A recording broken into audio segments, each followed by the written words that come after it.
Hey everybody, I'm Yvonne Williams with Back to Earth Creations, and in this video I'm going to show you guys how I made this leather necklace display.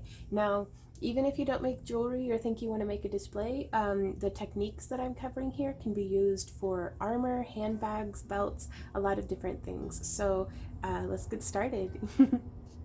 To make this design, we're going to start by either drawing up our own template, or if you'd like, you can go to the link down in the video description and purchase this off of Etsy, or if you're one of our $5 and up patrons, you can get it from our digital download file. So I made the mistake of printing it in a landscape instead of portrait, so it came out in 4 sheets instead of just 2. So let's puzzle piece this together real quick.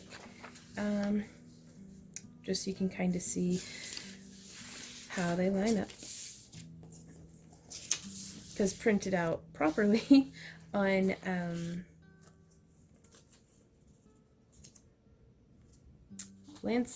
portrait mode, it would look something like that would be the line that would be focusing it up on.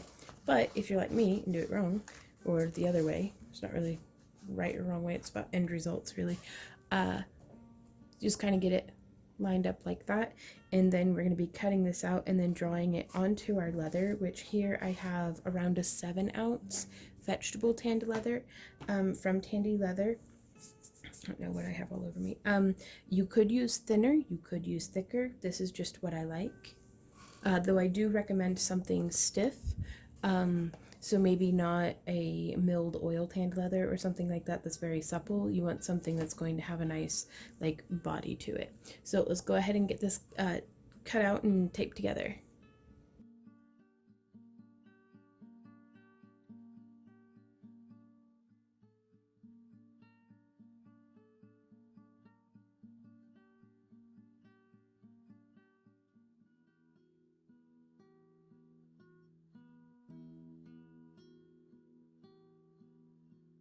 So we have it cut out, which I'm not very good at, but that's alright.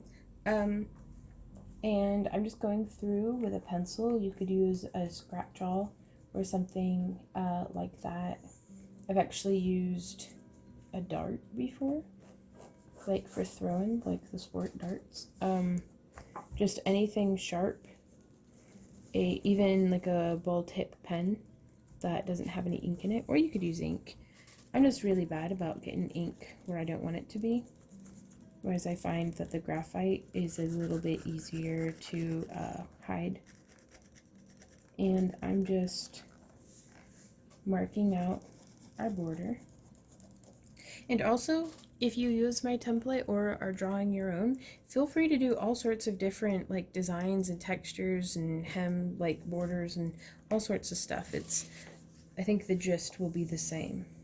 And so now I'm going to flip it and mirror it to the other side, and I'm just going to repeat that. Oops. Oh, it would be a good idea to hold your pattern down with something and to have a flat work surface. But I'm just making do with the mess I've got. So that being said, if I can do it, certainly y'all can as well. I'm just coming around. Doot, doot, doot. I wanted to get an effect of very much of like tree bark, like a kind of fantasy tree bark for this design. There we are. Okay. And we don't have to mirror image that perfectly. Like we could have just done the basic hemline and then added in the little cuts and things, but I think it'll be just fine. So now I'm going to go through and cut it out with a freshly stropped and sharp box knife. So let's do that.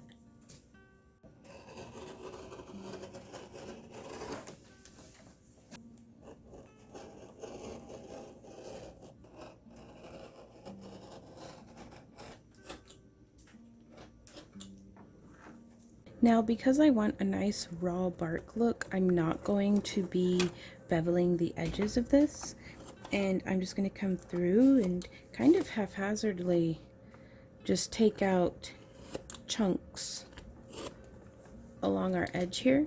And you could wait to do this until you know a little bit more how you want your design to look. But I'm going to be pretty happy with it like this, I think. Just removing them, just slices at a time, kind of changing. Some of them I'm having be, you know, convex, and some of them I'm having be concave if they're little triangles, or billowed out or sucked in if they're little teepees. Like this one, the air's getting sucked out, and that one, the air's getting blown in. I don't know, just behind the scenes thought process. So technically we could stop here. We could just stain it, finish it, didn't even have to do the little edges and stuff, and we'll bring it around. And if you'll pretend with me for a moment that we have 3 snaps set in this, then we have a nice little jewelry display that would sit like this, that we can hang either one very large necklace or maybe 2 or 3 smaller necklaces on, and just have a very nice display. And if you want the bottom to be very big, you can do the snap right at the edge, though also we have the option as the designers to bring that in and have it have quite a bit of overlap in the back, and this gives us a much more upright necklace display, so we'd be able to put a shorter length of necklace around the bottom there, if that makes sense. So you could add a snap to both areas just to make it adjustable for you're going to know your display better than anybody. But now we're going to be coming through with a double-bladed ceramic swivel knife. And this one has like an ergonomic grip. I just like it. I've got little hands. And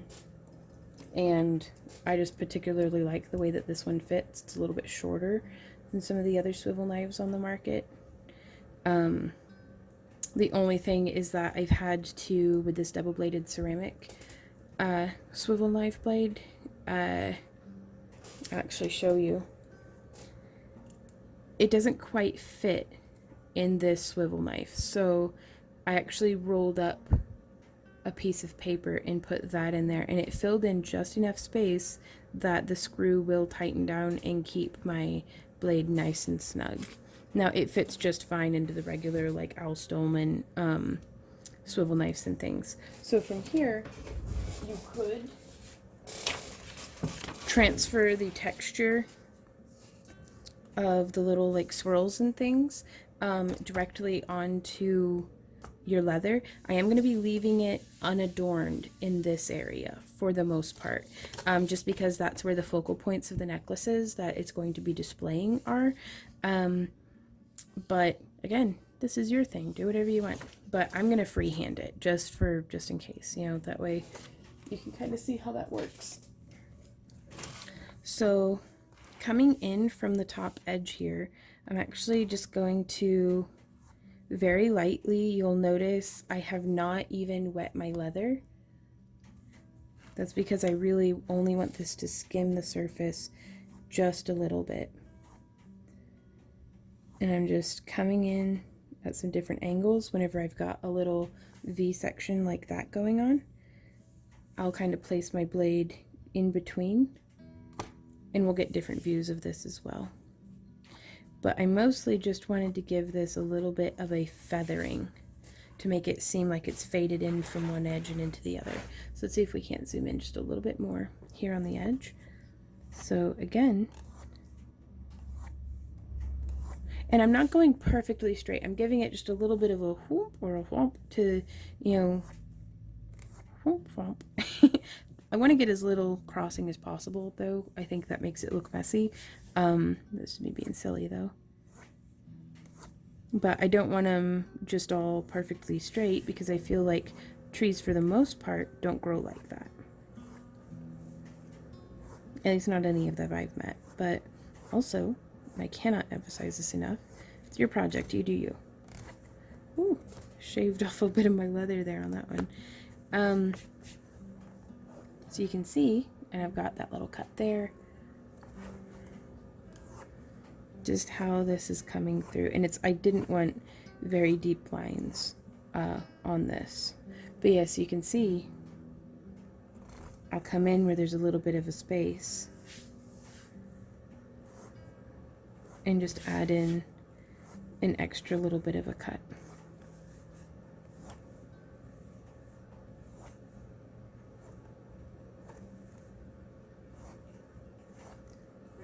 And I just think this is fun too, to kind of just do some little hairs. Let's try some straight, see if we like the way that that looks. Nice patterning. And so now we're going to zoom out. I'm going to damp it just a bit with just regular water from a spritz bottle. Now I am going to wet down the whole front now, and you can see this is actually a great use whenever I love doing this texture over where there has been like one of the Freeze brands.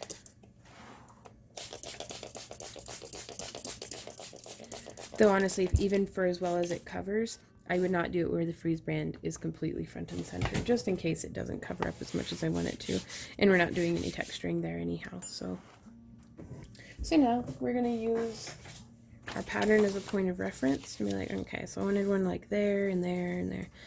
So I tried to not have all the knot burls like all in the same exact, in line with each other. So I like to start from the center of the spiral. Trying to tidy up the work surface as we go along. So I'm just going to start right here. We're going to be zoomed out at first, and then we'll zoom in for the next one.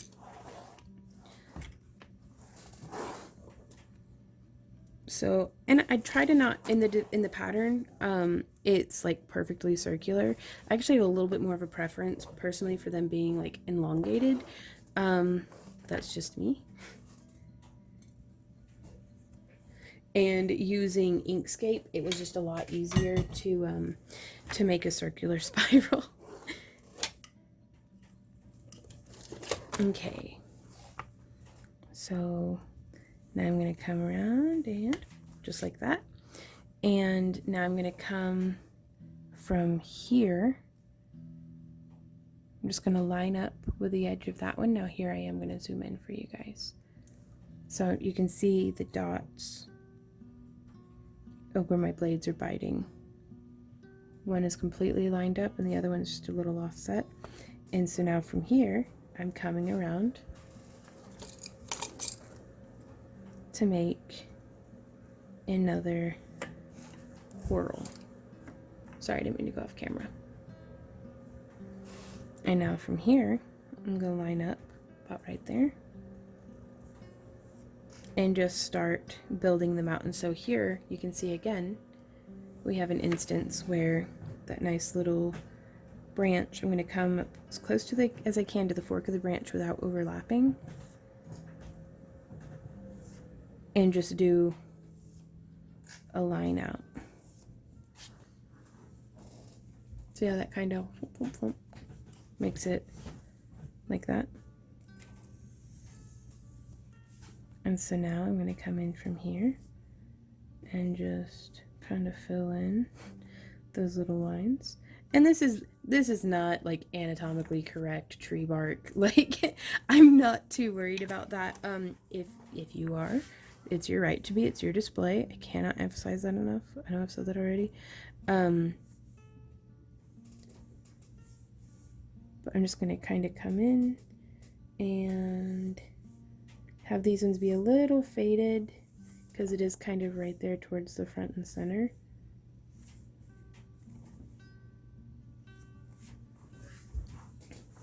You can kind of see how that's working. And then I just fill in the gaps. Now, I like a very dense design. You could also just use a single blade and do one large deep line with like spirals and stuff. So this first spiral I did coming off starting like towards the left, like what is this, like counterclockwise. So the next one I'm going to do clockwise, and I'm going to do it like right here. So let's zoom on in and try to stay in frame. So we're going clockwise. So I just place the points, and then it's being a little bit weird because the burn, or maybe my blade's dull, or maybe the leather's not wet enough. But either way, I don't mind it. I like a nice gnarled organic look. And I do like to always just continue the spiral. Like, I'm not very comfortable coming in from this direction because it doesn't always line up properly. Though honestly, I like how that came out. So you do you. Like, if you take nothing else from this, that's what I hope you take home with you today, is just do whatever you want. It's art.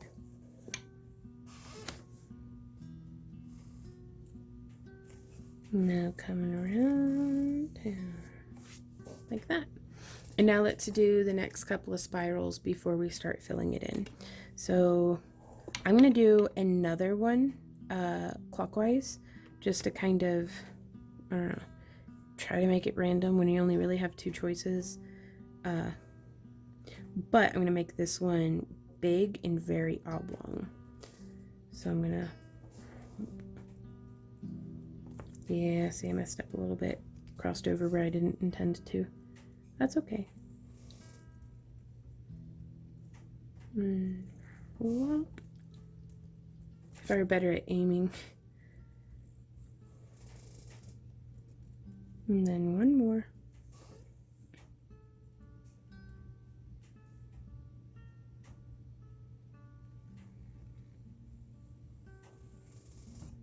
There we go. So I'm going to come in from up here, and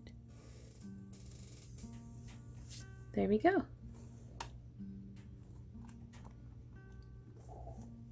So it's kind of working out. And so now I'm going to do another kind of smaller one, a little bit bigger than this one, but like fill in the space there counterclockwise. Yeah, again, that's probably I don't much care for not continuing it all the way around, but it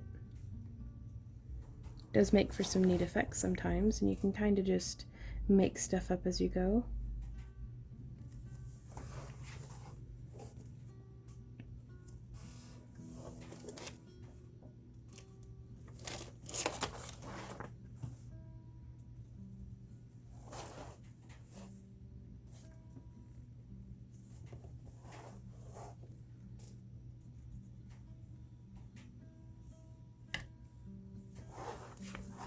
There we are. And now we can also do like a partial one. Just pretend like, oh, there must have been a branch coming out of the tree from over there one time. I don't know, sometimes it reminds me a little bit of like a topographical map. Or now I don't want to get too crazy and away from, you know, the kind of grain of the wood. But again, don't feel like you have to stick to ruler straight lines. And also don't feel like you have to fill everything in either. Sometimes a little bit of negative space can have way more impact than all the lines in the world.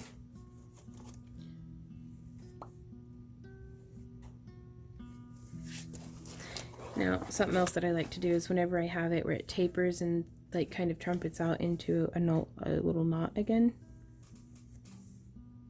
is when I kind of come in, and then I just feather it out into, well, let's see, that little bit of negative space I feel like frames the knot really well. Or at least I like it. Ooh, got a crossover there. Should be fine.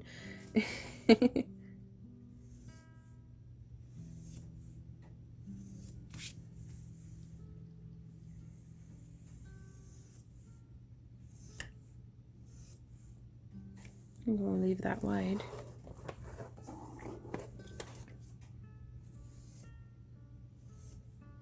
But yeah, we're just going to keep cutting in all these lines. And I think I'm going to pop it over into hyperlapse while we do the other side.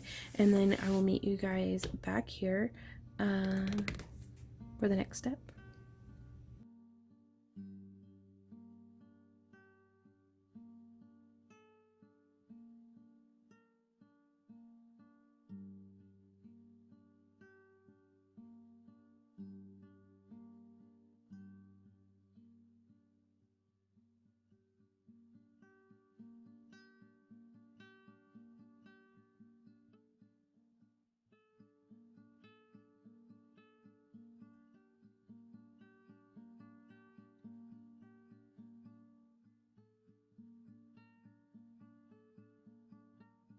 Okay, so we have cut and tooled our leather and it's in the shape that we want it to be. Now, I should have stuff maybe popping up over the screen right now, but I went ahead and airbrushed the back with a forest green Eco Flow water stain, like water-based dye. And I went through, did the whole solid back, and then I went through and did like from point this way, the edging. And so what that did is it actually caught some of the higher points, like, and settled onto our leather, giving us a little bit of this mossy effect that you could get just by coming in from above. But I really like the kind of random variation it's not random variation so much as I'm a little less creatively involved in it and it just happens how it happens. I like that because I'm limited by my own creative experience and ideas and stuff. So sometimes something that happens as a crazy random happenstance, it turns out way cooler than something that I could have thought up on my own. So I'm going to prep some little squares of paper towel. Now I do save these and compost them. I wait, like the way that I do it in my beds is I don't put it directly into my vegetable beds. I have a bin that I put the stuff like this into and let it break down for a season. And then I put it into my ornamental beds, like my flowers and stuff. And then, the following growing season, I'll grow food in it, just in case there's any risk of, anything like that. And I don't live anywhere near any, groundwater runoff, so I don't have to worry about contaminating like streams or anything like that. But figure, I'm not a scientist, but I think it's surely got to be better than me chunking it into a landfill. So, unless it's not, in which case, oops, I guess. But, I tried. So yeah, just getting some paper towels, kind of folded up and ready. I have a bottle of just some regular water ready, and now we get to pick which color we want to use. I think for this one I'm going to use the dark brown, just because that's what I have the most of. And I have 4 other displays that I'm going to be staining to match. So let's go with dark brown. So shaking it up quite thoroughly.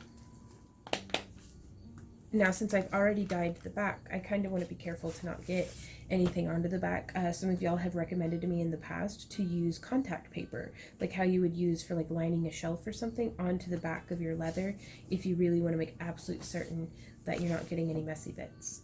But I don't have any of that, so I'm just going to get a big old glob in my hand and start rubbing it in. I'm focusing here on this front center part first because it doesn't really have any tooling, and so I don't want it to be streaky and globby and weird. But I do want to make sure that it gets down into all the little cuts that we've done. Just kind of pulling from the center out towards the edges. And again, if I can have streaks, I want them to follow the grain. So I'm going to start just petting the stain in the direction that I want it to go in, because I think that'll look more maybe intentional than if it's got like a handprint there in the center of it, which might actually look kind of cool. Don't ever let me tell you something's not going to work and then, you know, like, even if I don't think it's going to work, maybe try it anyways. So coming in here, it's just because something didn't work for me doesn't mean that it won't work out well for you or get you the result that you want. I didn't mean for the project to shift. That's usually how I mess up the backs and get like fingerprints and stuff. If it's not fingerprints, it's because it's shifted and some of the stain on the, this is just like contractor paper from the hardware store. I've had a roll of it for like, feels like 30 years, but it has not been that long. One roll will get you a long ways, and I draft like big patterns out of it. I use it for work surface protection like this, all sorts of stuff. So I think with this dark brown, it may actually end up being too dark of a stain to be able to see the green tinting through. We shall see. Time will tell. Yeah, I got a little bit on the back. It's okay. Oh well. You will do better than I do, I'm sure. Globbing that on there. Now, I prefer to just use a gloved hand like this whenever I'm using antique dyes, because I'm wasting very little of the product by it soaking up like into a sponge, and it really gives me like, I don't know, it's tactile. You can feel, ooh, I'm getting down in those crevices. You know, it's not just so much like just slapping it with a sponge. But there's nothing wrong with doing it with a sponge either.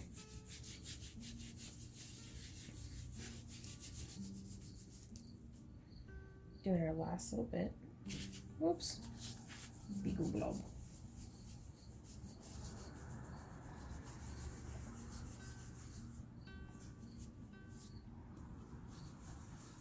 And now we can come through and kind of rub this just on the edges. Trying to not leave dirty fingerprints on the backside or anything like that.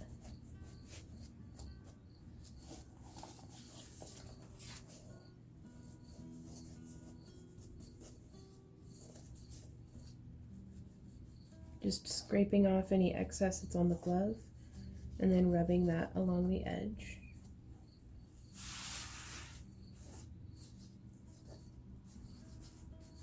Again, since it was already airbrushed, I'm not super like particular about, oh, it's got to be perfect coverage. It's just, I want it to look like I tried.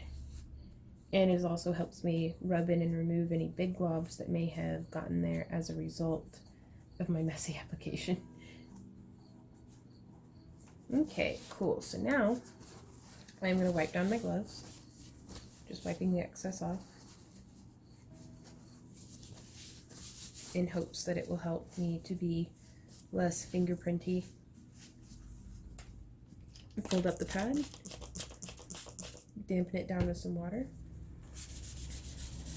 Now coming in here in the center,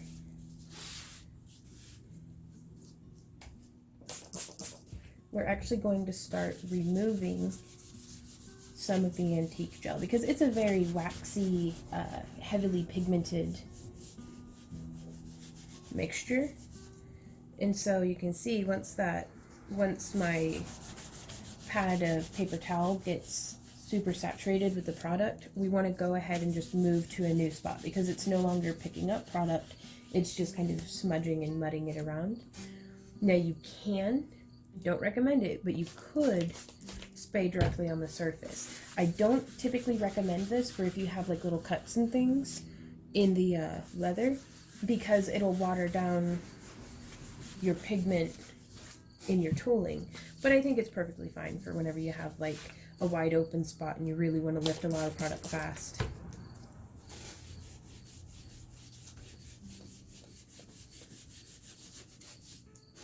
Checking the whole while to make sure that I am actually getting, you know, there aren't any little naked, like down here any lines that don't have any product in them. And if that's the case, I just get some that I globbed somewhere else. And then just press and smear it on in. And I'm going to do another just spray and then buff.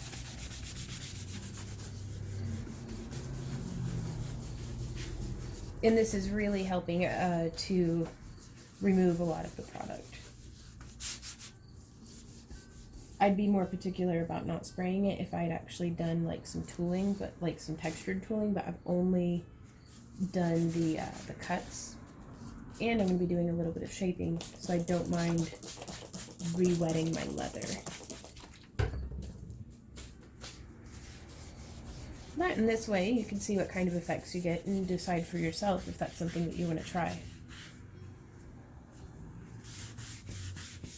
But yeah, spraying it directly really, really lightens it up. I don't know if you can tell the difference over here and over there, but big differences, I think. Let me see, actually, if I can't get us a different camera angle. Although I need to do this pretty quick. I don't think I'm going to have time to move the camera around, sorry.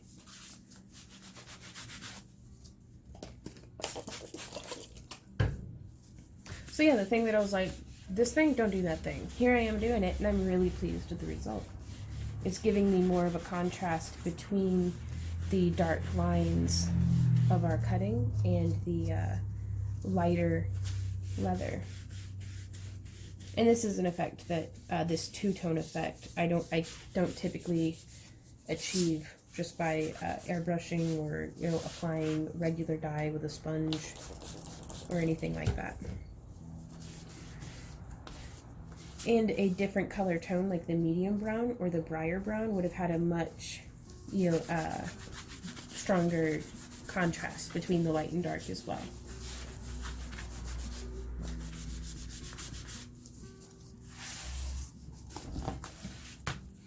So, very pleased with this so far, actually. Though it doesn't seem like any of the green has shown through, but oh well, I tried. Again, that may have been a different case if I had used a lighter brown, or maybe if I had been more heavy-handed with the green. But if nothing else, I did try to show the technique, and then you can try that for yourself and see if you get the results that you're looking for. Okay, so now, yeah, see just a little bit of splotching up on the inside. We will have a snap at the top and bottom, and our necklaces will be displayed here on the front. So I'm going to take this area, make sure that our dye isn't like clumping up anywhere, and I'm just going to curve these kind of out. I want it to look like a warped piece of maybe sycamore bark or something. That's what it's reminding me of. Maybe not the way that it's textured, but definitely the shape. And so now whenever we curve it around, there's just that little bit of variation in shape. It just makes me happy is all. Same thing here at the base. We can do warped in, all sorts of different, maybe not wrinkled so much like that. That makes it look, I don't know though, try it. Who's to say? But just the way that maybe bark or a dry leaf would ruffle up and crinkle whenever it's, you know, just out in nature. This is probably going to relax out or get smushed out as we, you know, over the years as it's packed down, but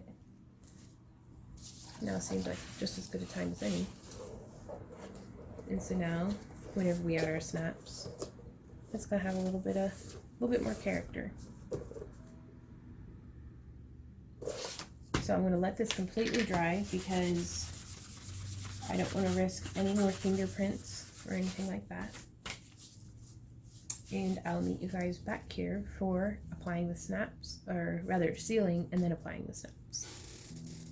Now that the dye has completely dried, I'm going to go through with this leather conditioner, Aussie wax, or Aussie leather conditioner, and just a shoe shine brush. I really like, and I'm just getting some there on the tip, I really like using the shoe shine brush as opposed to, sometimes I'll also use this piece of blue jean, but whenever I have a lot of cut lines and stuff, I don't want the conditioning balm to, you know, get gunked up in there. So I am just kind of tapping it on over my whole surface and then buffing it in. You can always add more, and a little goes a long way, actually. So don't overdo it. Just do a bit, buff it in, do a bit more, buff it in until you're happy.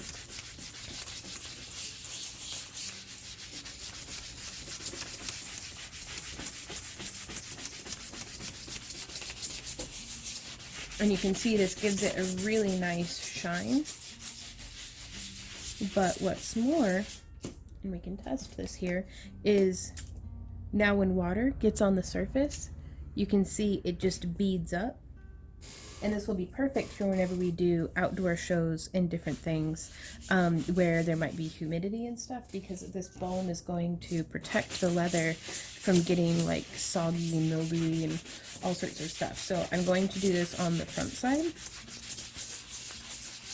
as well as the back side. Now the back really soaks up the compound and looks really streaky. So that's how I kind of always feel like I'm having to use a whole lot on the back sides, but it's just as important to have it, you know, conditioned on both sides. It'll also, as the leather ages, you can reapply this and it'll keep it from like cracking and, you know, all sorts of stuff.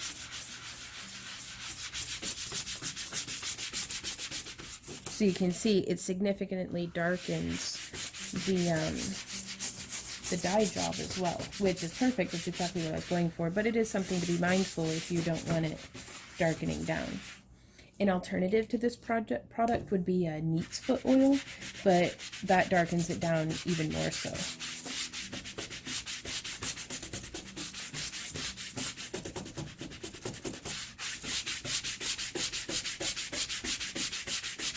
Yeah, I'm just going to go through and keep buffing it all till it looks nice and smooth like this. And you can see right now it's still quite oily. That will soak in.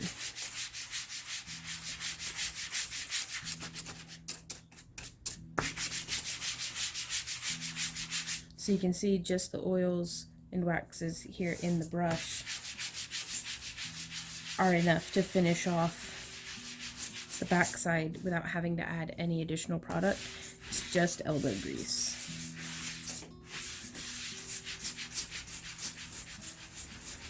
So that is how I seal and finish my leather displays.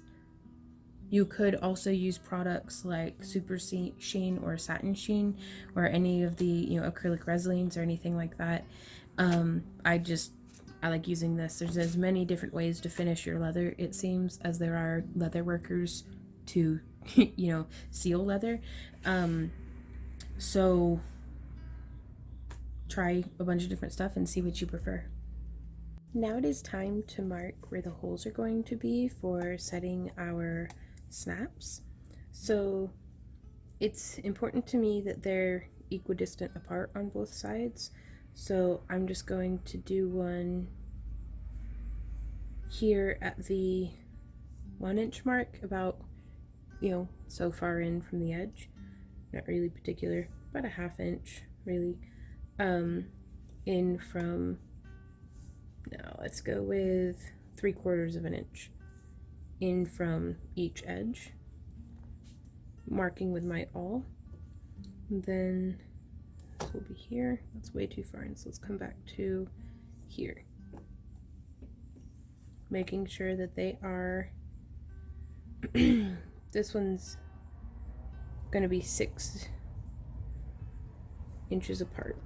So this one on the bottom, I'm just marking here. If I were a more careful person, I'd have, be more precise, but I'm not. And then I'm going to mark on the other side.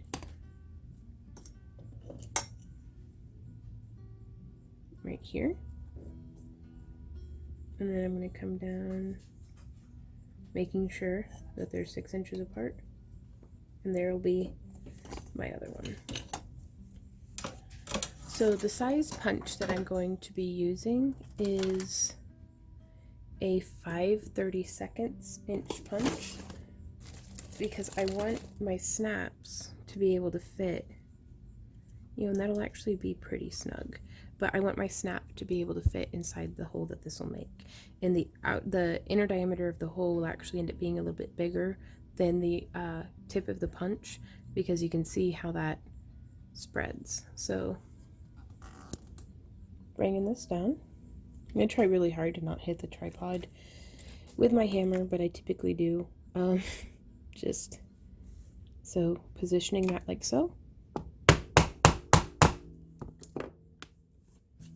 punching out our hole, coming around, there's our other one, punch mark,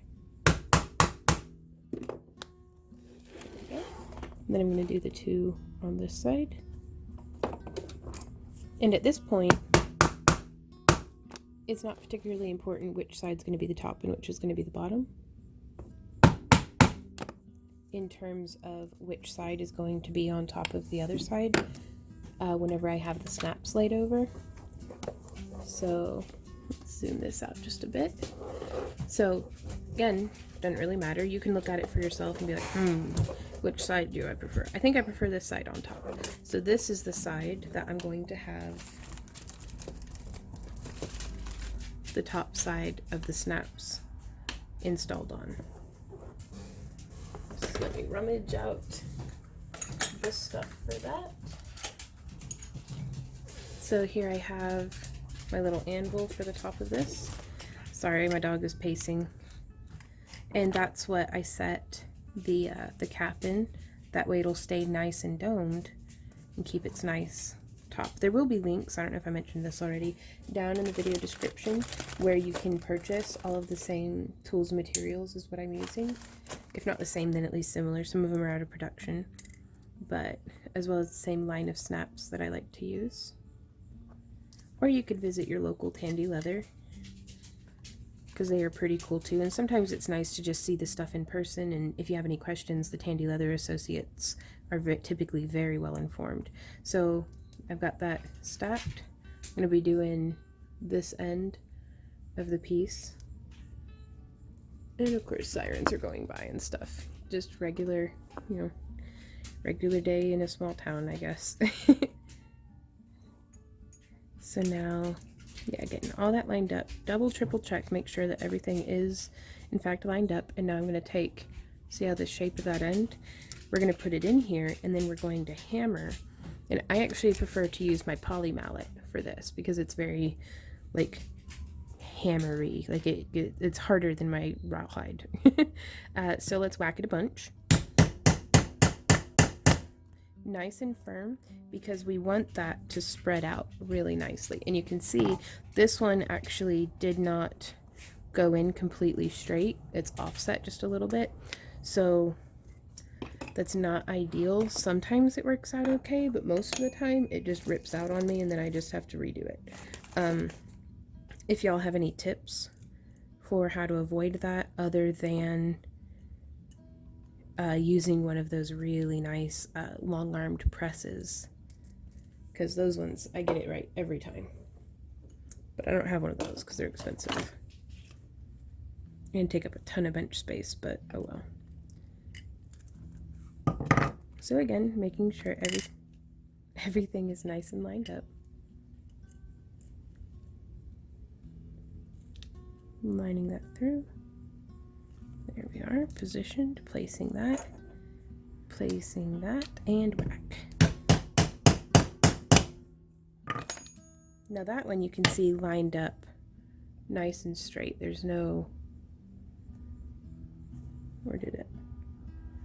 I don't know. It feels a little better to me. Now it's still going to make that rattle noise because of that little ring that's in there. So now we're going to do the other side, which those pieces are, there's the little back stem, like this one here. Gonna go ahead and pull 2 of those out, and then there's the male end of the component. And so for this, we're just gonna slide this through on the back. I just hammer these ones flat on the table. I don't know if that's correct or incorrect, but I have a much easier time with this side of the setting than I do with the top side. So just have it stacked through like this. Line it up, and you can see very nice spread. Very nice. Very pleased with that. So we're going to do that here on this side as well.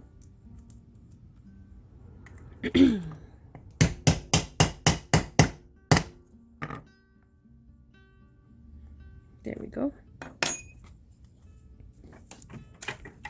Cleaning my hammers out of the way. And now we get to test it out and see. So let's zoom out just a bit. And then we'll come in and snap.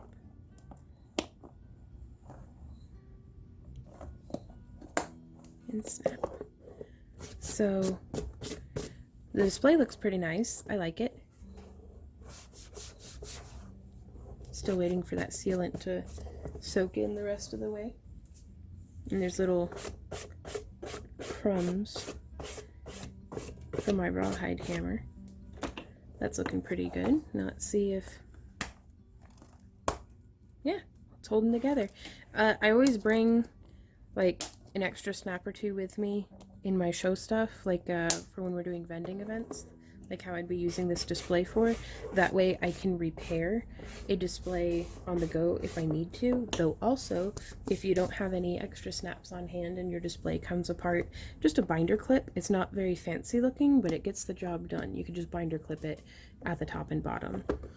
And there we are with our display. Hey y'all, I hope this video was helpful to you. If you have any questions, comments, or ideas, please leave them down below, as well as any requests for future tutorials. I love hearing what y'all have to think and ideas that you might have. So you can see here, this is what it looks like in use. I just have the necklaces clasped behind it. You could add like little the studs or buttons or something if you wanted. That way you could just hook the necklace chain, you know, to make it be up a little higher. But my goal with all of the new displays I've been making for in my booth has been to be able to just break it down and stack flat, much like how these ones are here, to make it take up as little space as possible whenever we load out. So that's the idea behind that. If you enjoy my free tutorials and would like to support the creation of more of them beyond just liking, sharing, subscribing, ringing my bell, all that good stuff, please consider joining our Craft Along Club over on Patreon. Pledges start at just $1, and that gives you access to our patron exclusive live streams on Saturday. $5 and up, you get our digital download content, so all of the digital templates that I sell on Etsy, as well as all of my coloring pages and stuff.